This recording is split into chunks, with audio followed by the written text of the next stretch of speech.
Welcome to the Envision Rise podcast show, a podcast that helps foster respect through inclusion, service, and equity. On today's episode, Stacy and her guest, Dr. Jay Wamsted, a teacher out of Atlanta, Georgia, are going to be discussing increasing racial education for white educators. Welcome to the Envision Rise podcast. I'm Stacy Hegarty, Vice President of Equity and Inclusion for Envision Rise. Joining me today is our guest, Dr. Jay Wamsted. Jay is a teacher in Atlanta and is here to share some thoughts with us on being an educator in Black and Brown spaces. Jay, welcome. Hey, it's so good to be here. Thank you. Thank you for joining us. Well, let's start with the easy stuff. Tell us about yourself. Tell us about your career. How did you get to where you are? Let us get to know you a little bit. Yeah. So like a lot of people, I'm a second career educator, sort of. I spent my 20s not really having much of a job. And then when I was 30, I decided I wanted to get a job. So I went back to school. I had a math degree and I got a master's in math education and started teaching. And I just finished my 15th year. Well, I'm finishing it tomorrow. It was our last day of school for the year. And so, yeah, so I've been 15 years in Atlanta schools, really just two schools. I taught at a high school for 14 years. And then right before the pandemic hit, I switched to a middle school and I have started a new job in a new school during a global pandemic. So that has been interesting in and of itself. That's an exciting change to make. Yeah, it was great. So what grade do you teach right now? Yeah, I've taught all grades from 8th to 12th. Right now I teach 8th. Okay. And this, like I said, is my first time in the middle school. I taught a lot of 9th, a lot of 10th, a little bit of 11th, a little bit of 12th. And now I'm backing up one little bit to that pre-algebra 8th grade. So are you seeing do you notice a big difference just in the way that students are between 8th grade and 9th and 10th grade? Yeah, but it's all like silly stuff. Like their sarcasm meter is like 0. And I'd read that there's like something about some like logical phase of the brain during adolescence or something. But they just like they're funny, but they're not funny the way I think I'm funny. So like you can be funny with 11th graders in a different way with 8th graders. They take you very seriously. Like once you speak, it's very literal.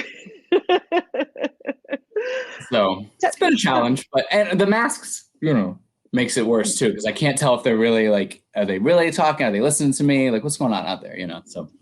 Well, hopefully next year there will be maybe some fewer masks. You can see some faces, maybe see some smiles. I know. I've had kids go get vaccinated in the past couple of weeks, so that's been great. So. Oh, that's awesome. Good. Well, let's talk about your work and tell us about the school that you're in right now. What kinds of challenges do you have as a teacher? Let's dig into it a little bit. Yeah. So to talk about where I am right now and my challenges, I guess I would back up to where I came from. So I as a master's student, I was placed at a high school on the west side of Atlanta that is very kind of Atlanta famous. It's named after Martin Luther King's mentor at Morehouse, Benjamin E. Mays. And it's an all black school. It's in an all black part of town. And in Atlanta, that like really means like, if there's an all black part of town, there's like 1% Hispanic maybe and 0% white. I mean, and so in 14 years at the school, I taught 3 white students, I think. And like I said, maybe 1 to 2% Hispanic or Latinx students a year. So everybody is black in this part of town in Atlanta.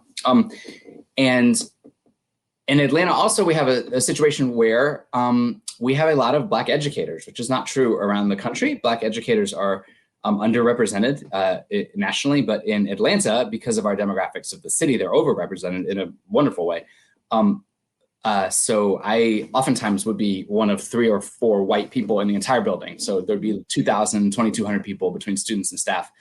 And there would be more continental Asians than there were me. I mean, there would be more people from Pakistan than there would be white people, if that makes sense. So it was such a small minority. And I went from being a very typical white guy who had grown up going to white schools and white churches and had white friends and white colleges and white. And all of a sudden at 30 years old, I was the only I was the only white guy in the room. It had never been true for me before. So that was a just that started me on a journey to get to where I am today, which my school is a little different now. And then we can go back if you want to ask some more questions about that. My school is a tiny bit different now in that we're up to 10% white. That's very shocking for me to see even a handful of white students in the building, and about half the school is Black and about a third is Hispanic, and then there's a small minority of Indian students. So that feels extraordinarily diverse to me. To have half the students be Black as opposed to 98%. And even I had 2 white kids in the same room this year, and that's never happened to me ever, so it was shocking. I mean, not that shocking, just shocking. So yeah, that's where I'm right now. So let's talk a little bit about it. I think for a lot of people of color, being the only person of color in a room is not an uncommon experience. But I think for a lot of white people, being the only white person in any space is an uncommon experience. So what's it like being the white guy teacher?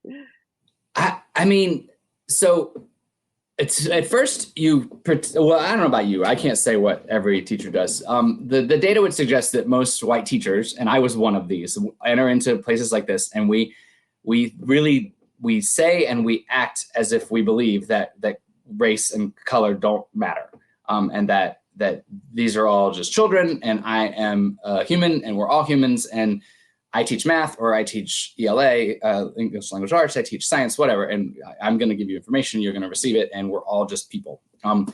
And I think any Black person or brown person who's been the only in a room would say that that's a hogwash nonsense statement, that they don't feel received as simply human when they're alone in a room or in a small minority. And that's part of the education, I think, of being a white teacher is figuring that out, that if I just act as if we're all the same, like that's off-putting to Black and brown people. I by and large, I don't want to speak for all Black and brown people, but I do think that by and large, they find it off-putting when white people act as if race and culture don't matter.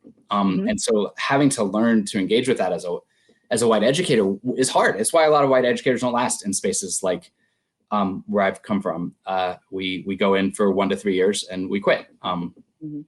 And because we have ideas that don't match up to reality, and it kind of just wears you out. And either you have to change the way you think or learn a thing or two, or you got to go find a different space. And a lot of people just choose to find a different space. Interesting. So, and you teach math. And I do teach math. Yeah.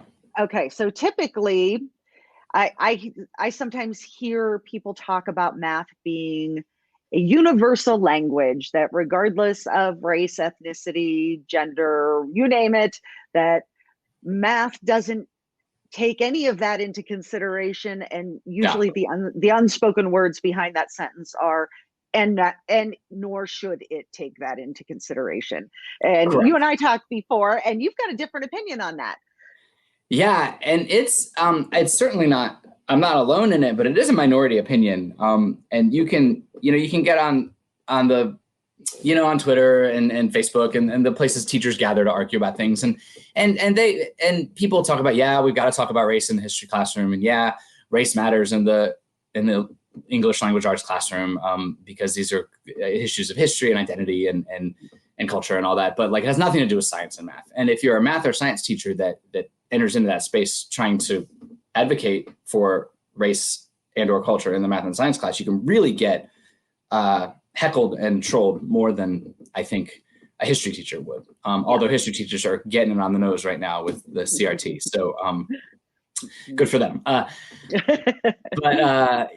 So the universal language thing, have you? So this is what I say when we have time to talk about it with people, and so we have some time. So I'll tell you the story I like to tell is the movie Contact. I think in the '90s, Matthew McConaughey, Jodie Foster. It's based on a Carl Sagan novel, if I'm not mistaken. Okay, all right. Nope, you're correct. Okay. And so when Contact is made by the alien civilization, it is made through, I can't remember if it's like clicks or beeps but some kind of like noise. Like modular, like single noise is happening. And what they realize is that these clicks are the binary representation of the number pi. All right. And the and there's just a little conversation between Jody and Matt where they're like, oh, this is because math is universal language. And the assumption being that if you're sending a message into space, that any civilization that's advanced enough to receive that message must have discovered pi, and must have discovered binary notation. And that's probably true and certainly valid. But even as I'm saying that, there are people out there that just heard me say the binary representation of pi, and they're like, what? Like, I don't remember what that is, because you haven't been in a high school classroom in 5 to 30 years, and you don't think about binary numbers, and you don't think about pi all that much. And so you might interrupt me and say, well, what does that mean? And I'm saying, oh, you know how like we have the decimal system where like it goes 0, 1, 2, 3, 4, 5, 6, 7, 8, 9, and it starts over at 10. Like in binary, it's like you have 0 and then you have 1, and then it starts over at 10, and then you have 1, 1, and then it starts over at 100. And like, and I could explain it to a reasonably interested person pretty fast. And I could be like, yeah, pi, it's like you take the circumference of a circle, you divide it by the diameter, and that's like an infinite decimal. It's really fascinating. But as soon as I do that, Stacy, I'm speaking English. I'm not speaking math anymore. Mm-hmm. And yeah, I'm using math terms. I mean, I'm talking about numbers, and I'm saying the word circumference. But if you stop me and go, wait, what's circumference? I have to go even deeper into English, right? I have to say, well, it's the distance around a circle. And if you stop me and say, well, what's a circle? I'm like, well, it's like a round thing that's the same distance from a center. And like, the point is, this is all like math is built on English just as much as it's its own thing. Yeah. If there's aliens, they've discovered pi. They probably have a different word for it, right? But even when the aliens explain pi to their children, they're still going to have to use their own language to explain it, right? So to talk about math being a universal language, it's just garbage. It acts like we're like I'm an output and you're an input, and we can just like USB connect, and I can download some information to you about what it means to talk about pi and binary and factoring and foiling and sines and cosines and tangents and all those things like that are making you cringe, I'm sure, because you're a normal human, right? Who doesn't want to think about that stuff anymore. But to call it a universal language, yeah, aliens have discovered sine and cosine and tangent too, but it doesn't mean that you can just information dump it to a child. Even the aliens don't information dump it to their children. They still have to use a fancy word, but I mean, there's like a contact word. They have to interface. You have to interface with somebody in order to get that information. And that interface we call language. So I don't know. That was all right. You want to follow up? No, I love it. I love it. I can say you're the first guest that's brought up the movie Contact, and now I need to go watch it again. I love that movie. That's amazing. I love that movie. So let's talk Contact a little bit. How are you connecting with your students that may be in education abbreviations, ELL, English language learners, or students who maybe haven't had a chance to really grow in math? And I was one of those children that did not do well in math. So by the time I got to 8th grade, I had already missed so many basic concepts that putting me into an algebra class was a nightmare. It was terrible. So how are you connecting with the students in your classroom, and at the same time also doing anti-racism work, which may not on the surface look like anti-racism work? Yeah. So I think last time we talked, I think I told you this story about I have 5 sections right now, and 2 of them are like very ELL sections, English language learners, students that speak English very nominally, if at all. I have a handful of students that literally, I mean, close to zero English. I mean, and when they came into my class, they were zero. Like they had been in Nicaragua the week before, and now they were in America for the first time, and they were in my class, right? So like we're talking zero English. And I had a boy he was supposed to be in the ELL class, and he got placed in the non-ELL class. And it took me 20 minutes to figure it out, but it was 20 minutes where I was just talking at my normal pace, like as I'm talking right now, and in my normal vocabulary and normal language, and like just speaking like differently. And he didn't understand a word that was going on. And by the time I got around to realizing he didn't know what was going on, I was like, hablas inglés? He's like, no inglés. And I was like, oh, so you've understood nothing. And we got him switched, and we had a great year. I mean, I said goodbye to him yesterday. It was great. Or 2 days ago.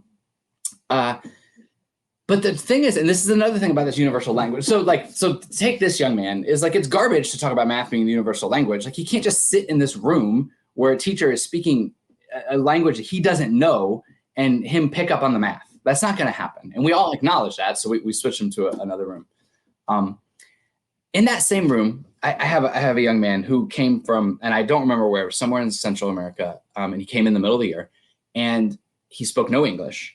And at that point in the year, I speak a very, very like rudimentary Spanish and mostly like instruction related, like math instruction related. Like if you put me in a store and told me to start talking, I couldn't do it because I don't like, that's not what I do. But like I can give directions like do this first, do this second, hand me this, hand me that, like go left, go right, no, do this, it's the same as that. Like, and I know the math words, and really fast, I realized he didn't speak any English, and he realized that my Spanish was very limited. And I, within a week or so of just him being very patient with me, as I like tried to like pigeon my way through giving him instructions, and him picking up some words in the ether because he was at school, and me having a girl that's around the corner from him that I could be like, hey, could you like, I don't know enough to say this to him. Can you say it? But not relying on her. I didn't rely on her all the time. I just did when it was important enough. I found out that he was just so good at math. I mean, just like heads and shoulders above what I thought when I first talked to him, when I first informally assessed him, as they would say in the ed biz. And so it maybe took me 2-3 weeks to realize like, oh, he knows math. Like he's sharp. He just doesn't understand the instructions when I'm giving them in English. And even instructions, and in math, they're always like, well, there's a picture and you just do the example and you follow the example and it's just not that hard. And what I found out with this young man is that's garbage. It's garbage. Like he doesn't understand what I'm saying or the instructions I'm giving. And he doesn't want to just copy down an example from the board.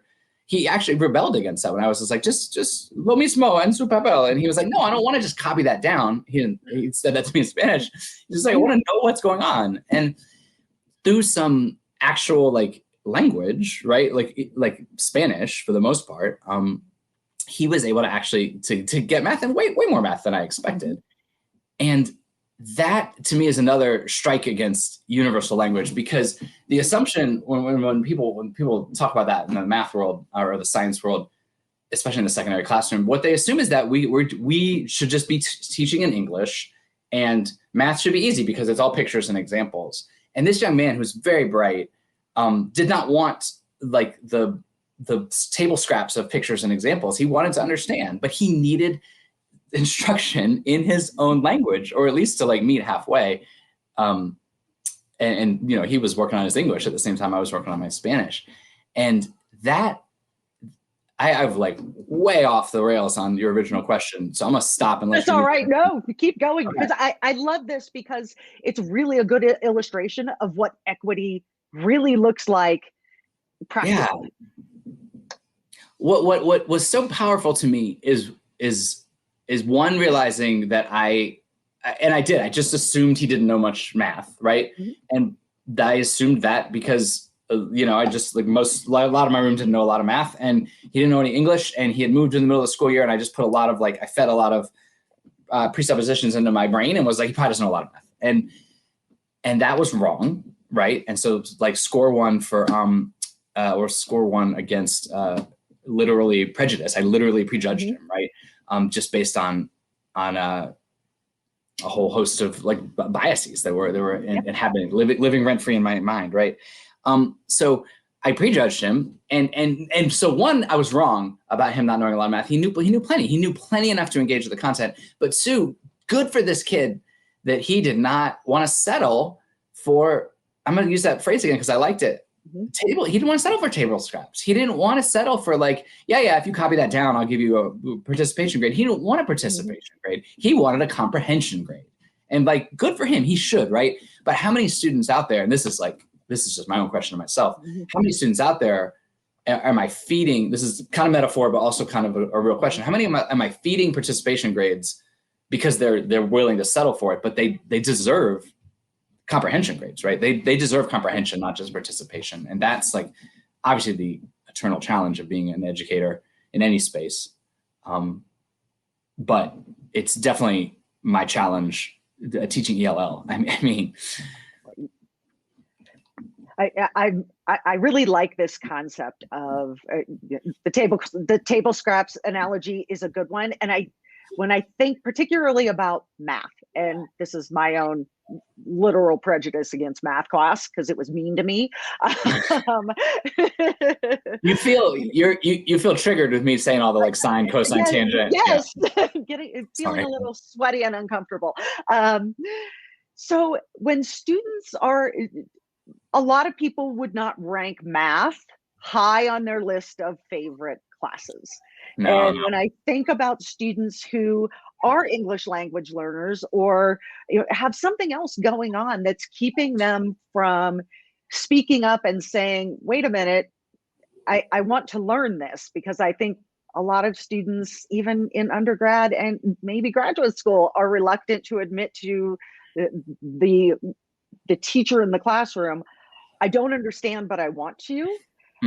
How do you get to that point as an educator? How do you get more comfortable with, first of all, acknowledging that you have your own biases and you've got, I don't know, 170 children that you are responsible for throughout the course of the day, and differentiating their learning, and still being able to notice the student who appears to not be paying attention or just isn't doing very well, but isn't asking for help either? How do you bridge that? Or is that just something that everybody's working on and no one's found a great solution yet? So I'm gonna back up and just say I'm gonna say a fact that I don't have the stat on hand to back it up, but I know it's true. Is that you just said about math is not most people's favorite subject? Is that even among there's a study, I can find it for you, among elementary and middle school teachers who by and large were not math majors, right? They were maybe elementary majors, or they were middle school majors, or they were kind of they were like whatever major, and they just got a middle school certification. These teachers who are teaching math list math as their least favorite thing to teach, right? And that's because they don't like it. They'll list it as like, that was my least favorite subject in school. It's my least favorite subject now, right? And that is real. There's a real challenge that we all have. Any math teacher has in front of them, is that not only do most little people not like it, but most grown people do not like it. And so they're going home also to their parents who are like, oh yeah, I hated that too, and so that is real. And so what, especially as a math teacher, and a science teacher, so we'll go into this one too, is that like, we just have so much junk in our head about okay, let me say this. There's a lot of barriers between us and the students, right? There's a barrier of age for the most part. We're all much older than them, especially once you get to my advanced age as a middle school teacher. We're always college educated. You have to have a college degree to teach in an American public school. So like that puts us on a dividing line from their parents and their families. A lot of times we are almost, I don't want to say almost, we're roughly middle class. A lot of teachers do not make middle class money based on where they live, but we're roughly middle class, and that puts us on a dividing line from a lot of our students. Most teachers are white, something like 82%. Most students are not white. They are Black, brown, Asian, Native American.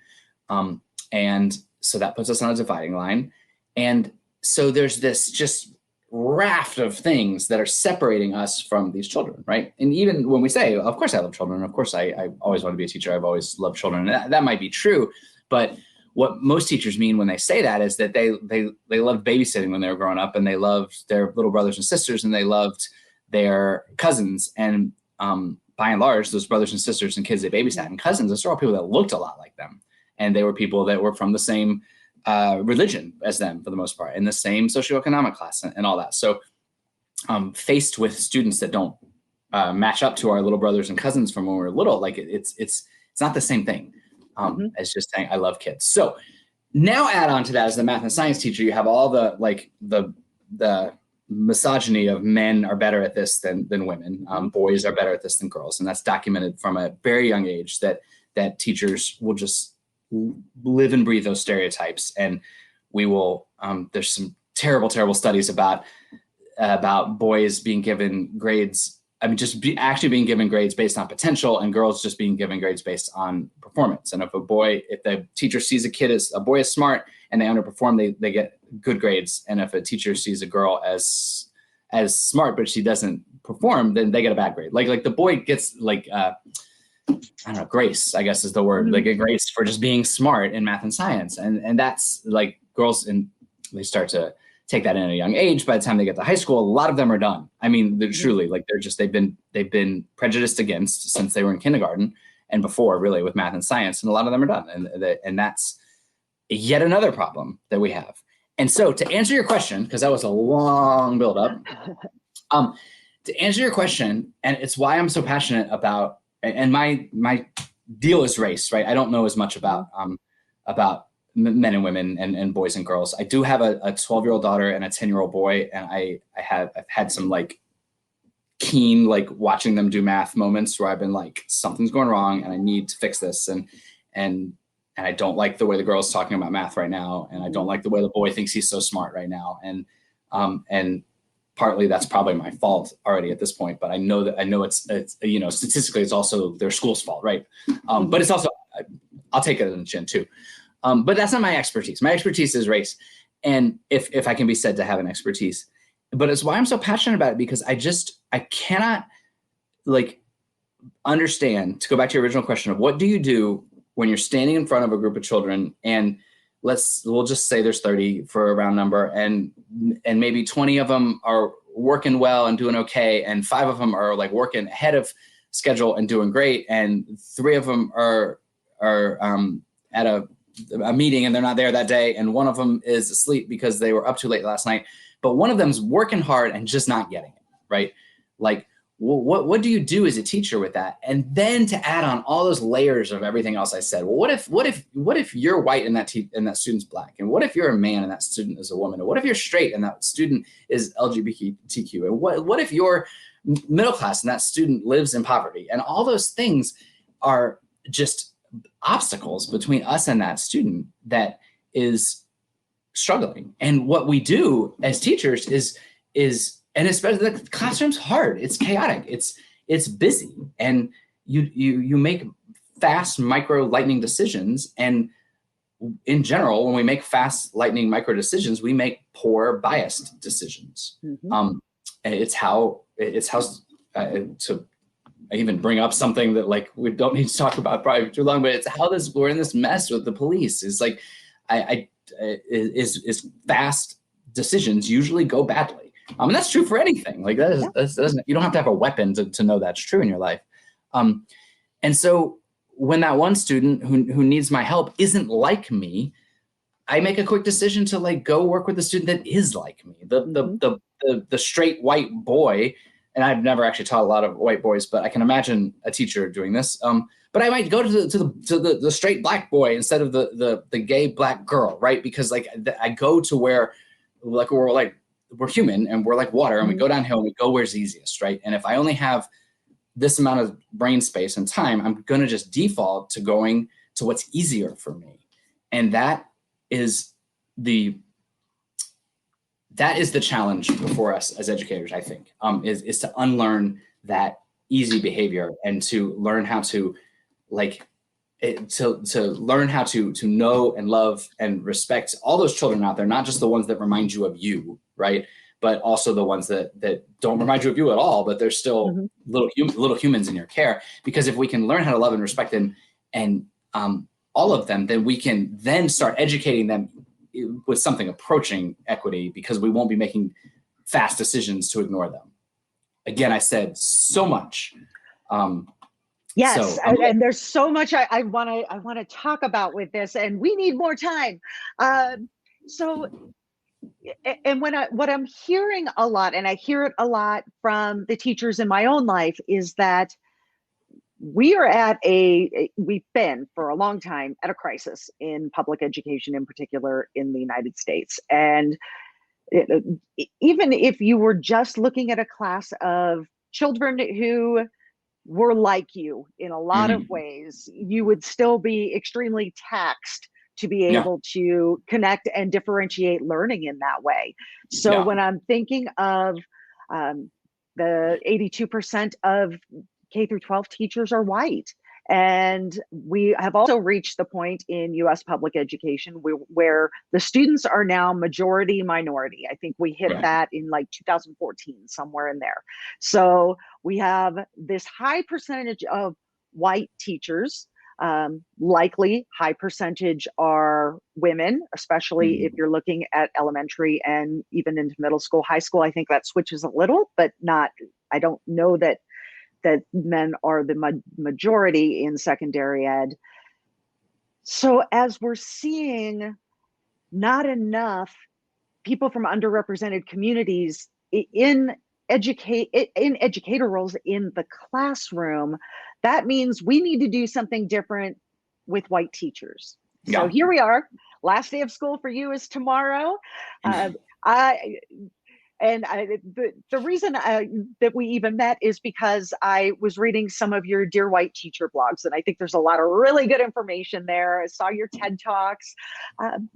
What assignment would you give to white teachers for their summer break to learn to unlearn and maybe relearn some better behaviors that can create a better sense of inclusion and equity in their classrooms in the fall? Yeah. So I want to respond to one thing you said, is that if I could snap my fingers and like do one thing, I would change. I would like change our teacher diversity to like be representative, right? So that we had way more Black teachers, we had way more Asian teachers in the secondary and below space. We had way more Hispanic teachers. We had way less white teachers, right? That's the dream. That's the goal. It's just a long goal, right? It's not, you can't snap your fingers and change there's 3.4 million public school teachers in America. You can't just snap your fingers and change that overnight or even in a decade. That takes time.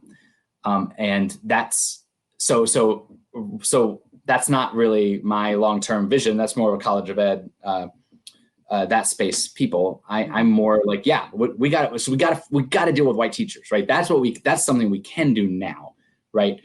We can work on white teachers and then also like try to, as we retire, try to graduate in some non-white teachers. That would be just so much better in 20 years. Because what you said is, that number switched in 2014 or whatever, but it switched ahead of schedule.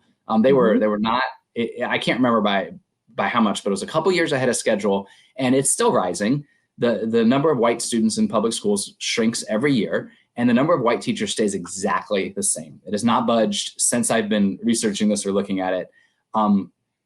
It skyrocketed after Brown versus Board when they fired so many Black educators, or like moved them into different assignments, but took them out of the classroom, and it just never recovered.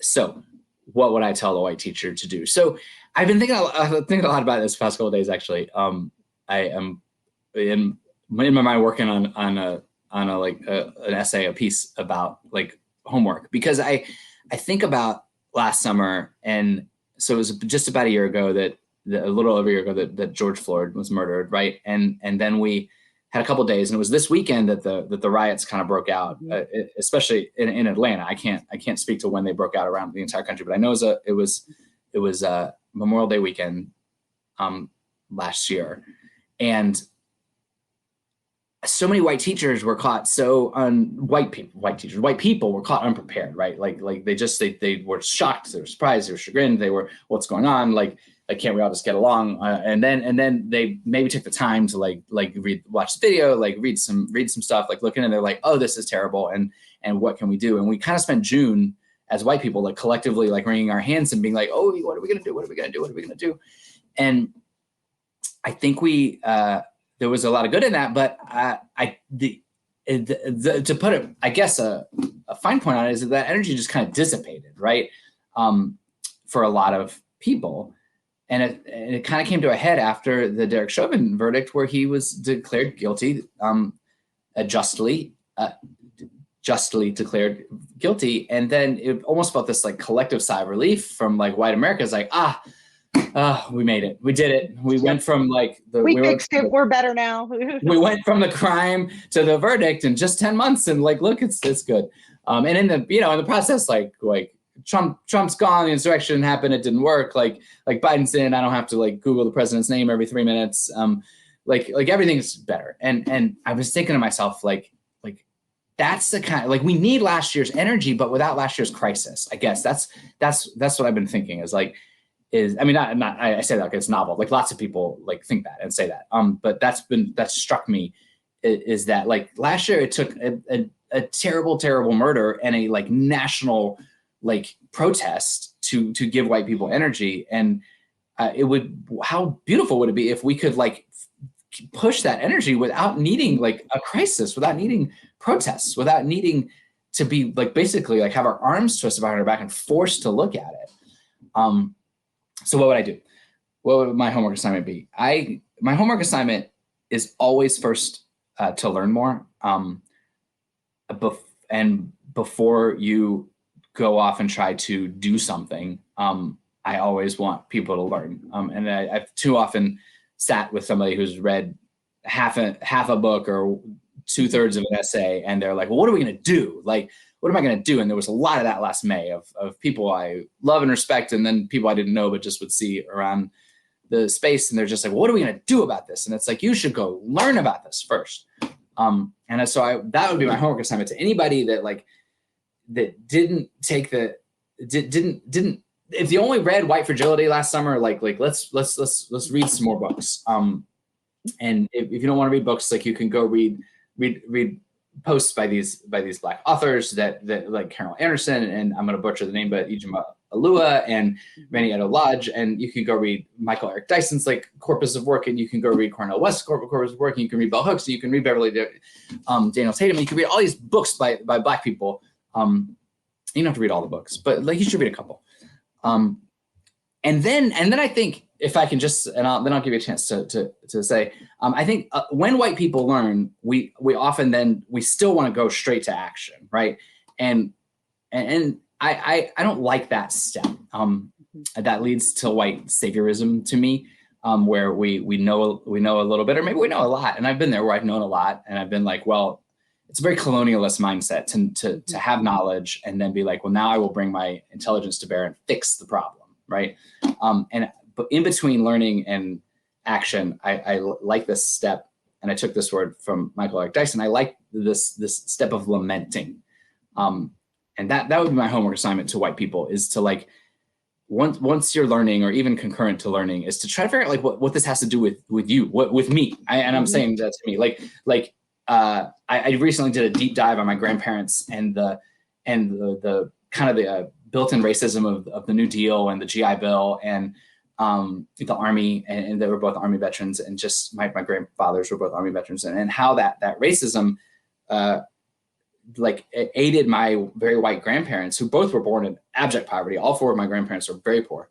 But they all like rose up, skyrocketed through the middle class, but aided by the very like real racism of the New Deal and the GI Bill. And I recently like done a lot of work on that just for myself, like to like be like, it's easy for a lot of white people. Like we come from, 2 generations of like, they built themselves up by their bootstraps. One of my grandfathers was a farmer. The other was a coal miner. Like I don't, like on the face of it, like it would be easy for me to be like, I don't have a lot of white privilege. Like I don't have a lot of privilege of anything. But there was a lot of white privilege in getting the farmers into the middle class and getting the coal miners into the middle class. And I think what Michael Eric Dyson calls it, what I like to borrow is calling lamenting, is taking that racism that helped my grandfathers and realizing the way it's helped me, right? It's big right now to try to figure out like to have a land acknowledgement, right? Of like where this land we sit on, where it came from, right? And I know my house is built on what was most recently Cherokee land before Jackson. Literally, this is like Trail of Tears land where I live, where he like cleared them out and sent them west, and 200 years later I live here. So I'm interested in learning more about that, because I want to lament, because I want to like see the way that these structures and places, these structures that took place so long ago, the way they have aided me and are still aiding me. I get to own property, and a lot of Black and brown and Native Americans were robbed of property. Yeah, God, we talk so much about that. It doesn't matter where you live. Like somebody lost so that you could get that house, right? And that's worth lamenting also to me. Yeah, so that's my homework. My homework is learn and lament, and then think about what your classroom is going to look like in the fall. That's my homework. I like the word lament, because I think for some white people, they get as far as some of the reading and they get as far as the emotion of guilt or shame, and it stops there. And lament is a much better word for that. So I am going to make sure that I start using that word more in my discussions with people. Yeah, because I'm so glad you brought it up, because it's the reason I love the word is because like should we feel like some guilt and shame? Yeah, but you can't stop there. If you stop at guilt or shame, you're going to shut down. That's human nature. And that's true whether you're talking about something as complicated as race and racism, or whether you're talking about a relationship with a child. If it was a father, if you do something wrong and you feel guilty about it, just stop there. You're not learning anything. You're not going to change. You're not going to grow. Baldwin has a quote. I can't do it offhand. I won't do it. But he uses the word confess. He says something like white people have never confessed because they don't know what to confess for. And then it goes on from there. That's the only part I know for sure, because both that word confess and lament, they're religious words, even as like Baldwin and Dyson are pulling them out of like spirituality or religion to put them into the common, like, this is no, like we do need some kind of confession. But Baldwin's point is like we don't even know what to do. That's why you got to start with learning. We don't know what to confess for. We can't just be like, I'm sorry. Like, if you ever had an argument with a partner and just be like, well, I'm sorry for whatever I did. Like, it doesn't work.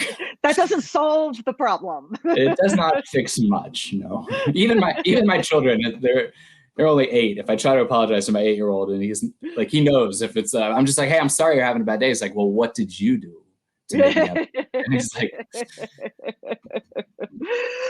well, I know we're running short on time, and there's so many other things I want to talk about. So we're going to try to have you back to talk some more about some of these, maybe after summer vacation.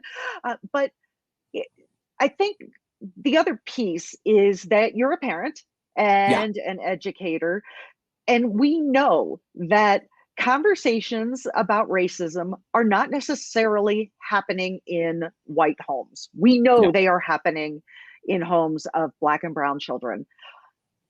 What would you say to the white parents whose kids are coming home interested in talking about racism in the context that they've learned it?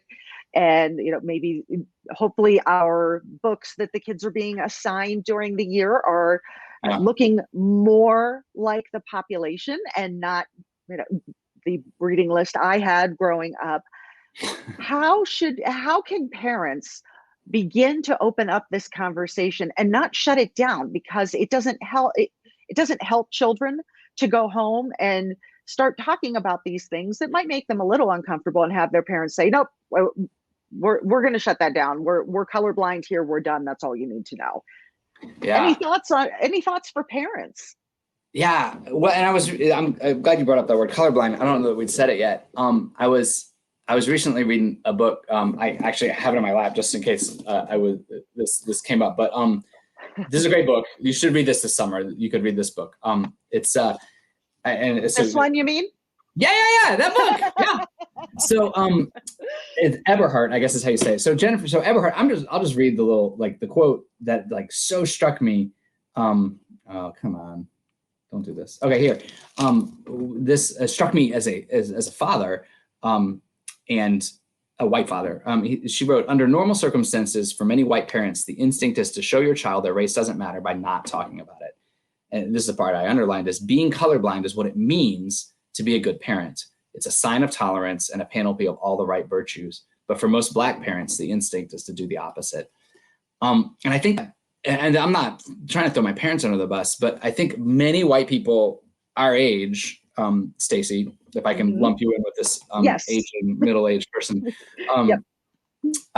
we were raised by, if we were raised by like fairly liberal parents, like we were raised to be colorblind. It is what it meant to be a good parent in the 70s and 80s, because it was a reaction against the nasty visible racism of the everything before. And so like good parents, good white parents came out in the 60s and 70s and were like, oh yeah, we don't have to talk about this anymore. Like just we're going to be colorblind. Race doesn't matter. And so we were raised that way. And the biggest predictor of how your children are raised is the way you were raised. Right. And so like we carry that forward.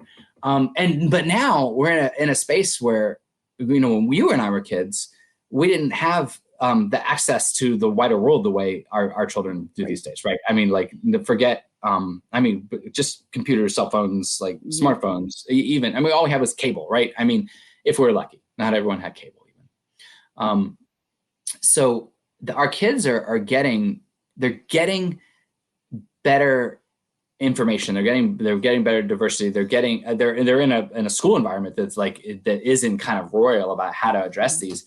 But if they come home, just to go back to your question, if they come home to us, and they start asking questions, and we shut that down, we're gonna shut them down because for the most part, we're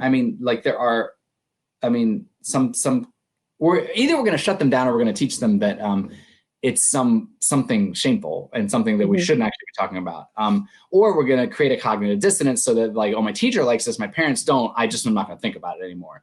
That's probably like the best case scenario out of that would be they just wouldn't think about it at all. And we've got to do different. So that's the long run of that. And I think my answer when people ask me this, when parents ask me, is like, we've got to do different by just being different. I think I've seen this over and over again in both of my life, and I've read it in studies, is that if you're a parent and you're constantly encouraging your child to read, but you don't read books, they're going to do what you do. They're not going to do what you say, right? That has to do with smoking or reading or watching too much TV or what you eat. Like your children just, they're not going to mimic you forever, but like, they're not going to read usually if you don't read. They're not going to say no to smoking cigarettes if you smoke cigarettes. Like, that's just that is psychology 101. And it's the same thing with talking about race and racism as a white parent. If we're not having those conversations age appropriately in front of them, I don't even mean to them. Like I think a lot of parents, we go straight to that action, right? We're like, well, I got to go fix this. I got to read a book. I'm going to go tell my kid what to do. And I don't even mean that. I just mean like check yourself, and with your partner or your friends or your older children who are in a better space, model those conversations. What does it look like to talk about race, to make race a real thing, to not be colorblind? And the more you can model that in front of younger children, the better off they'll be. So then they can create that space on their brain to go to school and learn something and come home and talk to you about it. And then there's a whole space of well, okay. And then what do you do? Do you ever have Black people in your home? Do you ever take a selfie with a Black person? How much are you interacting? And that's another level for an adult. But the first step for any parent, I think, before they deliberately try to talk to their children, is to deliberately talk in front of their children. And I think that's my knee-jerk parenting advice to anybody, is before you try to teach your children something, just talk about it in front of them and teach yourself something. Excellent advice. Jay, I have enjoyed this conversation so much. We've talked Carl Sagan, we had an impromptu book club. We have had a really great time. Thank you so much. We appreciate everything that you've done.